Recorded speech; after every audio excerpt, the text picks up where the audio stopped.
Hello, this is Rick Adam with Saf-T-Gym Personal Training. I'd like to give you a little more complete demonstration of my patented rubber rope gym. And I'll start off by kind of comparing some of the features that you'd have if you use a traditional resistance tube versus what the capabilities of my machine are. With resistance tube, you generally attach it to a door jamb or a wall or some immovable object. But essentially you have to move about 5 feet away from the wall to even begin to use the motion. So with resistance tube, to do it vertically, you've already wasted all the space here, and then you can move it down lower and do other exercises. But basically the 5 feet is really a limitation of what you can do with it. With my particular unit, there are actually 4 resistance tubes, and in this case actually rubber rope, which truckers use to hold the tarps in place. And I have 4 separate ones here, and they're all attached to their own pulley system. And each tube or rubber rope is actually 15 feet long. They go up there and around another pulley and then back. So resistance begins right at the carriage here. There's no wasted space. And you can go from a very high position. You simply tighten the knob, and so we can pull down, and the resistance begins right where you started at. Or we can come down in the middle and do horizontal motion from here. Or we can go clear down to the floor and do curls or overhead presses or whatever. So I'll start with a demonstration of what you do for the lower body. And one of the most important exercises, for any strength training routine is the deadlift motion, which with the barbell you would be simulating this here. You'd be pulling up, the bar would be right there. You'd be pulling off the floor and standing up like this. So we can pretty well duplicate that with our rubber rope gym, but this is about the height of barbell would be anyway, so we can just squat down and pull up and back like that. And with 4 tubes, depending how many hooked up, will determine the resistance. Plus I can step back farther and it greatly increases. And one really good motion you can also do is a squat row, which pretty much simulates picking something up off the floor. Or we can go into shoulder shrugs like this. And we can also do a reverse deadlift where you have it behind your back. And this emphasizes the leg quite a bit more and kind of a natural thrusting motion.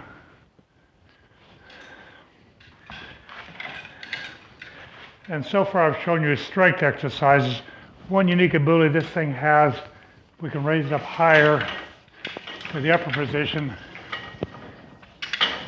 And we can go from a strength building machine to a rehab situation, where in my case I've had 2 hip replacements and 1 knee replacement.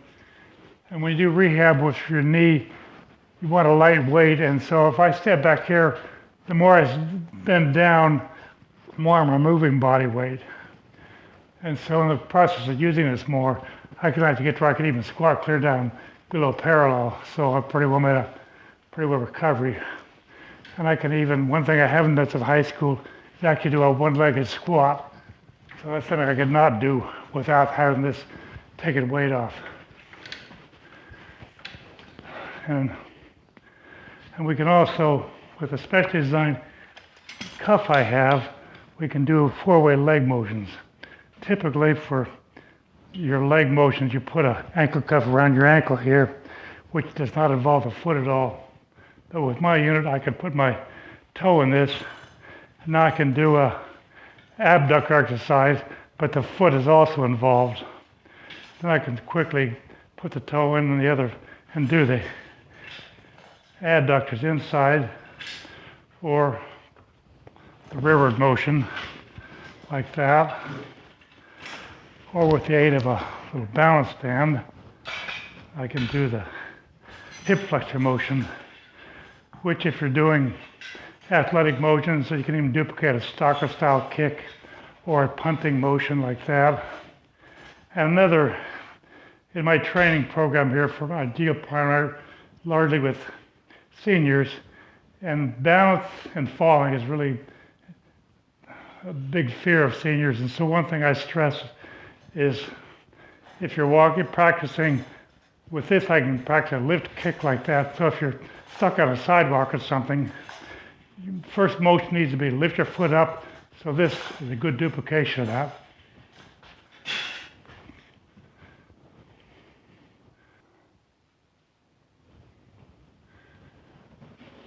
Okay, now I'd like to give a little demonstration of some of the upper body exercises you can do. One of the typical ones you do in a gym would be a lat pull down machine or a simulation of a chin up. So here I have it in a high position. And so I can pull down like this. And as I pull down, the resistance increases. Now this makes it much more difficult, but one thing, most exercises we do are from the standing position, but in a few cases I like to actually sit down, and this is one of them, because standing I only get to here, the tubes are only stretched a couple of feet, but if I sit down, then it becomes much harder to complete the pull down. So we get a lot more resistance by doing it this way. And one thing I also like to do a lot of is what I call opposition training. So typically you would do a pull down or lat pull or whatever motion, then you'd sit around for 30 or 40 seconds, let your muscle recover. But I like to go from doing like the pull down motion straight into, in this case, an opposite motion, the decline press like this. So without taking any break, I jump right into the second exercise, and then I can go right back and do a second set of the decline. And so this way the cardiovascular system is working the whole time, but you're working opposite muscles, so we still can get some fairly decent strength gains. So we combine strength and aerobics all together. And then from here I'll lower it down to about chest height.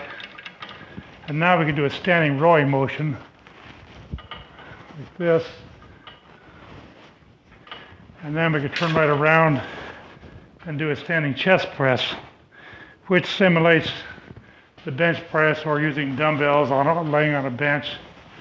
Plus, as we have freedom here, I can do a fly motion too, which simulates a cable crossover machine. And once again, turn right around and do a second step.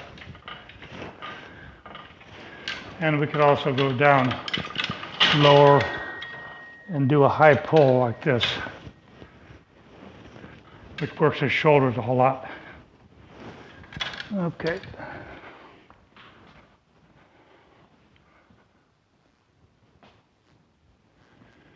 Okay, we just did a demonstration of the unilateral or bilateral motion, an example of doing a chest press and standing row.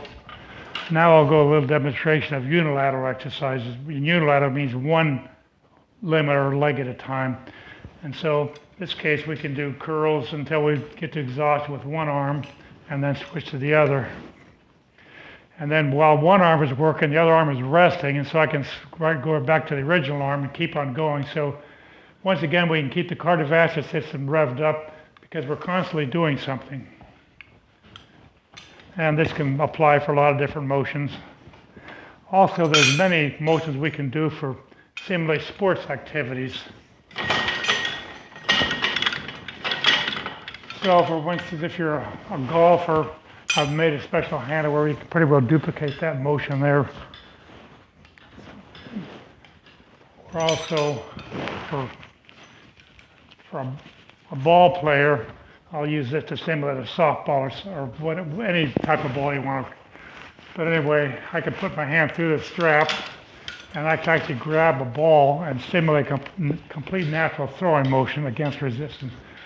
And if I was doing it with a weight stack, you would have the inertia of the weight stack. You could not do a rapid motion. But in this case, since there's no inertia, I can do this as fast as I possibly could and pretty well duplicate the natural throwing motions.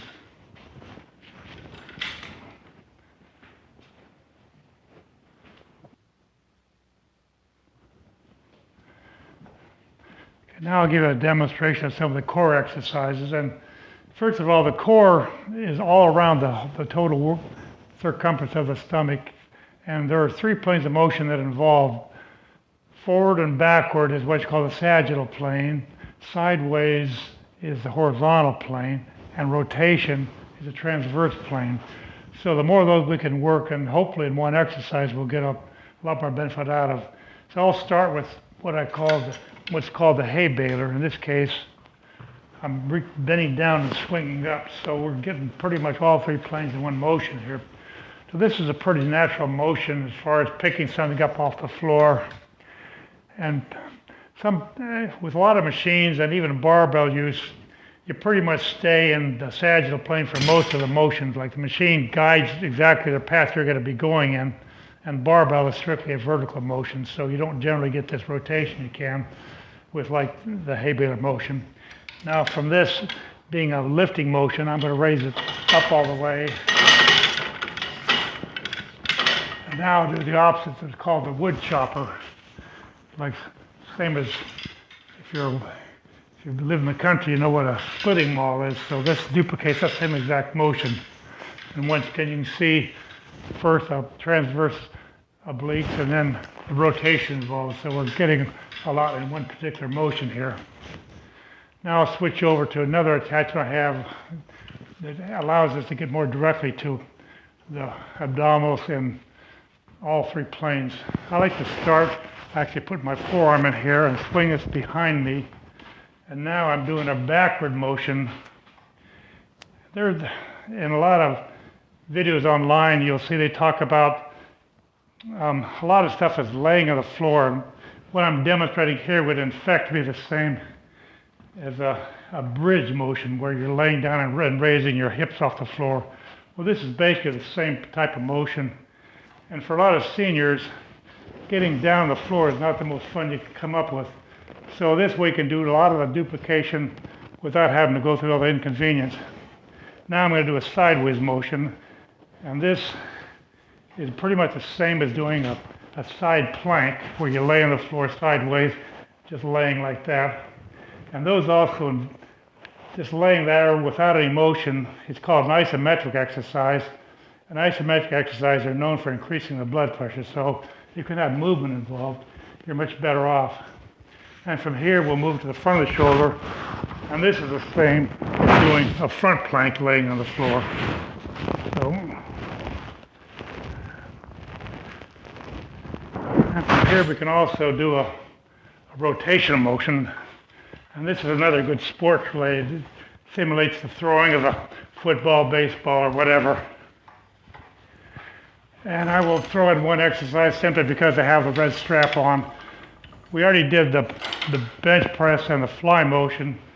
With this, we can actually put it on the forearm and duplicate what you would do with a pec machine in a gym. So this coming across like that really works the chest muscles a lot. In addition to having the freedom up here. So you wouldn't, with the machine, you would be blocked in a path where the pivot points of the arms are. In this case, it doesn't matter. Okay.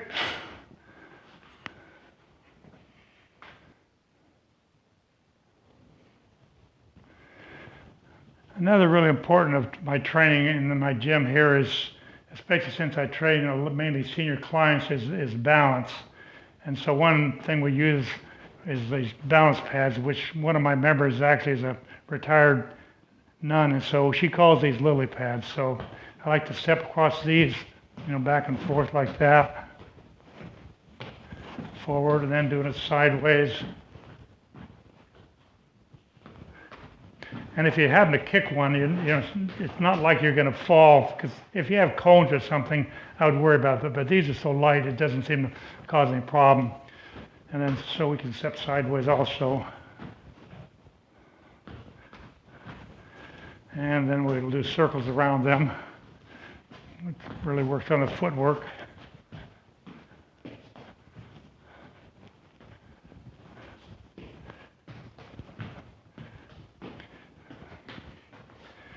So and also do them sideways like this, circling around. So this, depending on which direction you fall, we want to pretty well cover all the bases on that. And then from here, we'll go into doing balance training on a board there. And the gym comes in handy because having a heavy metal pole, I can hang on this as I step onto it. And then as I get better, then I can just hang on to the resistance tubes to help keep me supported. And as you get better on, you don't need to hang on as much. So it allows you to safely get on and gradually improve yourself. Anyway, thank you for watching the video, and if you want to see more, you can go to my website at www.saftgym.com. Thank you very much.